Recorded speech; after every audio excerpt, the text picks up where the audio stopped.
اور جب ہم نے تم سے عہد کر لیا اور کوہ طور کو تم پر اٹھا کھڑا کیا اور حکم دیا کہ جو کتاب ہم نے تم کو دی ہے اس کو زور سے پکڑے رہو اور جو اس میں لکھا ہے اسے یاد رکھو تاکہ عذاب سے محفوظ رہو، پھر تم اس کے بعد عہد سے پھر گئے، تو اگر تم پر اللہ کا فضل اور اس کی مہربانی نہ ہوتی تو تم خسارے میں پڑ گئے ہوتے۔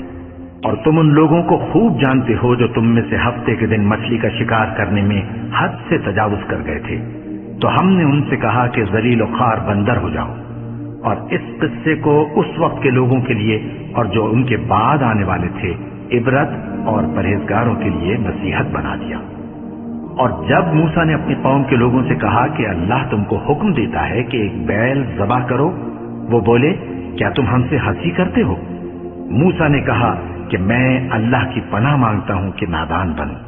انہوں نے کہا کہ اپنے پروردگار سے التجا کیجئے کہ وہ ہمیں یہ بتائے کہ وہ بیل کس طرح کا ہو۔ موسیٰ نے کہا پروردگار فرماتا ہے کہ وہ بیل نہ تو بوڑھا ہو اور نہ بچڑا بلکہ ان کے درمیان یعنی جوان ہو، سو جیسا تم کو حکم دیا گیا ہے ویسا کرو۔ انہوں نے کہا اپنے پروردگار سے درخواست کیجئے کہ ہم کو یہ بھی بتا دے کہ اس کا رنگ کیسا ہو۔ موسیٰ نے کہا پروردگار فرماتا ہے کہ اس کا رنگ گہرا زرد ہو کہ دیکھنے والوں کے دل کو خوش کر دیتا ہو۔ انہوں نے کہا اب کے پروردگار سے پھر درخواست کیجئے کہ ہم کو بتا دے کہ وہ اور کس کس طرح کا ہو، کیونکہ بہت سے بیل ہمیں ایک دوسرے کے مشابہ معلوم ہوتے ہیں، اور اللہ نے چاہا تو ہمیں ٹھیک بات معلوم ہو جائے گی۔ موسیٰ نے کہا کہ اللہ فرماتا ہے کہ وہ بیل کام میں لگا ہوا نہ ہو، نہ تو زمین جوتتا ہو اور نہ کھیتی کو پانی دیتا ہو، بے عیب ہو، اس میں کسی طرح کا داغ نہ ہو۔ کہنے لگے اب تم نے سب باتیں درست بتا دیں۔ غرض بڑی مشکل سے انہوں نے اس بیل کو ذبح کیا، جبکہ وہ ایسا کرنے والے لگتے نہ تھے۔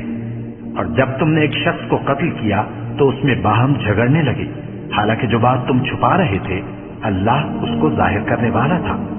چنانچہ ہم نے کہا کہ اس بیل کا کوئی سا ٹکڑا مقتول کو مارو، اس طرح اللہ مردوں کو زندہ کرتا ہے اور تم کو اپنی قدرت کی نشانیاں دکھاتا ہے تاکہ تم سمجھو۔ پھر اس کے بعد تمہارے دل سخت ہو گئے گویا وہ پتھر ہیں یا ان سے بھی زیادہ سخت، اور پتھر تو بعضے ایسے ہوتے ہیں کہ ان میں سے چشمے پھوٹ نکلتے ہیں، اور بعضے ایسے ہوتے ہیں کہ پھٹ جاتے ہیں اور ان میں سے پانی نکلنے لگتا ہے، اور بعضے ایسے ہوتے ہیں کہ اللہ کے خوف سے گر پڑتے ہیں، اور اللہ تمہارے کرتوتوں سے بے خبر نہیں۔ مومنو